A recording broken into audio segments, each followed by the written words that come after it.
Question 5, Maureen Watt. To ask the Scottish Government what impact it anticipates the collapse of Fly Globespan will have on passenger numbers at Aberdeen Airport. Stewart Stevenson.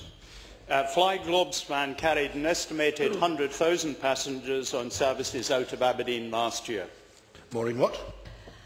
I thank Cabinet Secretary for that answer, but given that Aberdeen Airport has seen the loss of a number of air routes in the last year, does he believe that, if devolved, air passenger duty could be used to stimulate new routes from Scottish airports, reducing the need for connecting flights within the UK and helping to offset the economic impact of situations such as the collapse of Fly Globespan?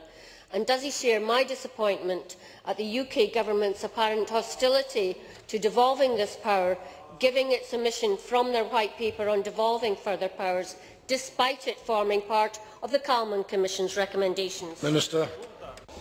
When there is a substantial political consensus in this chamber, Presiding Officer, that this place would be well placed to use air passenger duty as one of the levers to support passengers from Scottish airports, it is indeed disappointing to see that there is no progress in giving us the powers. I know the Cabinet Secretary and Government generally have engaged with the UK Government on a number of the proposals in the Calman Commission. It's time for action. Lewis MacDonald. If the Minister does indeed wish to stimulate new direct routes into airports such as Aberdeen, does he not acknowledge that he already has the means at his hand to do so? Sir. I think the member may of course be referring to the Route Development Fund, which is a subject on which there has been previous discussion.